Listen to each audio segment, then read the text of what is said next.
moi je suis d'une génération qui a connu la guerre.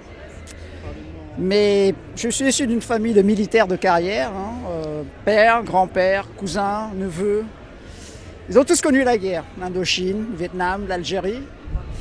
Et je ne voudrais pas que vos enfants, vos petits-enfants, vos maris, vos fiancés se retrouvent dans la même situation que moi, enfant, de devoir fuir son pays et de mourir sur des fronts, sur des valeurs qui, quelques dizaines de décennies après, on oublie. Vous voyez, guerre au Vietnam. Aujourd'hui, le Vietnam, ils sont d'accord avec les Américains. Donc voilà, et puis j'ai du mal à comprendre l'approche de nos gouvernants aujourd'hui. Pour la paix avant tout. La paix? Oui. Vous pensez qu'elle est menacée? On sait qu'elle est menacée, oui, mais pas par ceux qui sont accusés du doigt de la menacer, oui. Par qui elle est menacée, cette paix? Par les mondialistes, Macron et tous les européistes qui prétendent sous des prétextes tous plus fous les uns que les autres que cette paix est menacée. Mais justement, quand Macron fait là, ses conférences là, quasiment quotidiennement, qu'est-ce que vous vous dites? Qu'il fait en sorte d'entretenir la peur chez les gens qui croient encore en cette propagande médiatique. Est-ce que parmi vos proches, les gens croient dans cette propagande médiatique? Beaucoup, oui, malheureusement. Beaucoup? Oui. Qu'est-ce qu'ils vous disent, ces proches? Ceux avec qui je peux encore parler? Ouais. On en parle peu justement parce qu'il y a une espèce de rupture maintenant de la communication. En gros, il y a ceux qui croient les médias et ceux qui sont comme sortis d'une sorte de matrice. Et c'est triste parce qu'il n'y a pas assez de communication justement. C'est pourquoi on est dans la rue et au moins on se sent avec des gens qui partagent nos opinions et avec qui on peut enfin exprimer des convictions. Français, réveille-toi, cette guerre n'est pas pour toi. Mon fils a fait sa journée pseudo-service civique là, il y a une semaine. Et en fait, donc, il était à Versailles dans une caserne avec à peu près 200 gamins de son âge, entre 17 et 18 ans. Ils sont restés le cul assis sur une chaise pendant une après-midi et on leur a expliqué à l'issue de cette journée que désormais ils étaient mobilisables. Ils ont 17-18 ans, donc l'officier qui donc était un officier de réserve leur a dit qu'ils étaient désormais réservistes, mobilisables. Et mon fiston a posé la question en disant « Ouais, mais alors si jamais on était mobilisés sur le front, on n'a quand même pas vraiment eu d'entraînement puisqu'on est resté assis, voilà. » Et la réponse de l'officier, c'est que c'est pas si grave que ça parce que de nos jours, il y a des armes qui sont assez performantes pour pouvoir tuer des groupes de gens sans connaissance de tir précise et à longue distance. Ce que je trouve vraiment rassurant pour des gamins de cet âge. Bon, et puis par ailleurs, ça s'appelle, alors heureusement, mon fils qui a déjà connu la période Covid, ça s'appelle faire de la chair à canon et le dire sans aucune honte. Deuxième question, alors cette fois-ci pas de mon fiston mais d'un autre gamin. Et les filles alors? Et là, humour mais bienvenu de l'officier, au nom de l'égalité, bien entendu, a priori, j'ai pas de consigne particulière, mais les filles devraient être mobilisées. Montrez là les livres que vous avez. Attends, toi tu veux celui-là. Regardez, Corinne Lalo. Je vais pas parler. Devenir Brigitte. L'imposture et le mensonge au T'as pouvoir. aussi devenu Brigitte. Voilà. Allez, t'as les deux quoi. Voilà, la totale. Les best-sellers. L'imposture et le mensonge au pouvoir. Pourquoi le mensonge? Pourquoi le mensonge? Dites-nous. Moi je veux comprendre. Le mensonge du Covid. Oui, bien sûr. Brigitte. Ah non, Brigitte c'est une histoire d'imposture.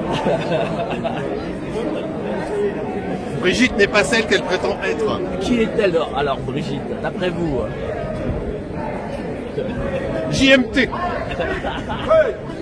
Contre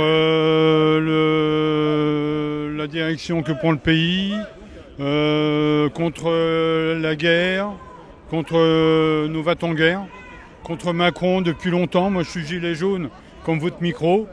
Et voilà, gilet jaune un jour, gilet jaune toujours. Et j'ai ça dans le sang et voilà. Et voilà, je comprends pas pourquoi on s'obstine à aider l'Ukraine. Moi j'ai rien contre les Ukrainiens, mais ce sont des gouvernants issus beaucoup du nazisme. Voilà, bon. Je comprends pas pourquoi on les aide comme ça, quoi, aveuglément. Est-ce qu'il peut y avoir une résurgence des gilets jaunes? J'espère, mais bon, on a été C'était un très beau mouvement populaire. Tout le monde se retrouvait, que ce soit gauche, droite, on s'en foutait. C'était le peuple qui se levait. On est là pour la paix, contre toutes ces idées vagabondées, alimentées par tous les grands médias, sauf bien sûr le tien et les autres alternatifs, hein, donc qui eux réfléchissent un petit peu, que Macron fait tout pour conserver le pouvoir, donc fait tout pour accentuer le malaise, la peur qu'il incite aux Français, pour pouvoir conserver le pouvoir. Parce que s'il ne fait plus peur aux Français, les Français vont se réveiller, vont ouvrir les yeux et dire « mais on nous mentirait peut-être ». Et c'est exactement ce qui se passe. C'est-à-dire qu'il dirige, comme le dit notre ami Cerise, par le chaos, quoi. Tout à fait, ordonne le chaos. Mais ça, depuis le début que Macron est au pouvoir, c'est ça. C'est exactement ce qu'il met en place. Je suis venu avec ma fille parce que le sujet de la manifestation, c'est la paix. La paix, ça concerne toutes les générations. Donc j'ai pensé que c'était une bonne occasion de faire venir ma fille. Et voilà, j'ai envie qu'on soit tous ensemble, en masse, pour dire non à la guerre.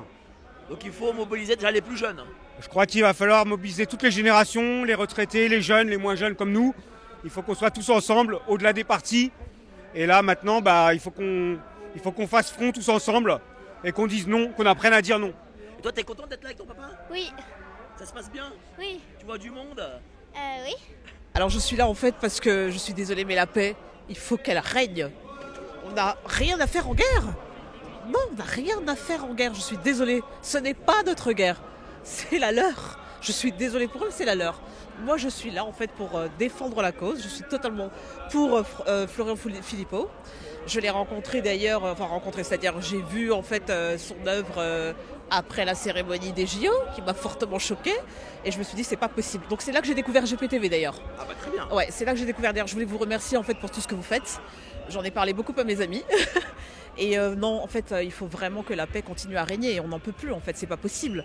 Est-ce que là, il n'y a pas une communication de guerre pour justement que les gens aient peur? Justement, moi, si jamais je reçois le kit de survie, je le renvoie. Retour à l'envoyeur. On n'a rien à faire en guerre. On n'est pas en guerre. Il n'y a pas de menace russe. Moi, c'est ce que j'arrête pas de dire à mes collègues. Alors, on est là avec le parti Solidarité Progrès. Jacques Cheminade va prendre la parole dans quelques minutes pour dire non à la guerre, pour dire non à l'austérité, pour dire non à la logique d'Emmanuel Macron, qui est aujourd'hui en train d'emmener le monde dans la guerre à l'heure où les États-Unis et la Russie veulent signer un accord de paix. Donc aujourd'hui, les seuls qui veulent la guerre, c'est l'Europe. Ils veulent réarmer l'Europe, sont prêts à investir 800 milliards d'euros pour réarmer l'Europe, pour un conflit que certains veulent résoudre. Donc aujourd'hui, on est dans une folie. On est venu manifester pour demander à Macron de partir purement et simplement. On est en train de s'aborder toutes nos relations économiques et commerciales avec la Russie. Je rappelle qu'avant 2014, la France avait 10 fois plus d'investissements et de marchés commerciaux avec la Russie qu'elle n'en a jamais avec l'Ukraine, qui n'est qu'un concurrent agricole. Fondamentalement, l'Ukraine, à part des nasillons et des poulets et puis du blé, n'exporte rien. Donc nous, on est en train de s'aborder nos intérêts économiques fondamentaux. Nous sommes dépendants de l'énergie que peut nous fournir tout un tas de pays, et notamment la Russie, qui est la seule source d'approvisionnement en gaz et en pétrole sur le plan continental. Là, il faut se battre, je crois, quand le pays annonce la guerre, alors qu'il n'y a pas besoin, c'est pas notre guerre. Il faut que les citoyens un peu se lèvent, comme ils auraient dû se lever, par exemple, quand le pays annonçait qu'il allait se battre contre un virus, c'était absurde. Et que derrière, on sait très bien que c'est pour nous piquer notre épargne. Il faut se défendre en fait. Écoutez, c'est l'occasion de défendre ses idées, de défendre son pays, de défendre sa souveraineté, de défendre ses paysans, de défendre notre héritage de citoyen, de ne pas se faire voler comme au coin d'un bois par une caste qui depuis bien longtemps essaie de mettre la main sur tout le pouvoir, tout l'argent, et on va pas se laisser faire.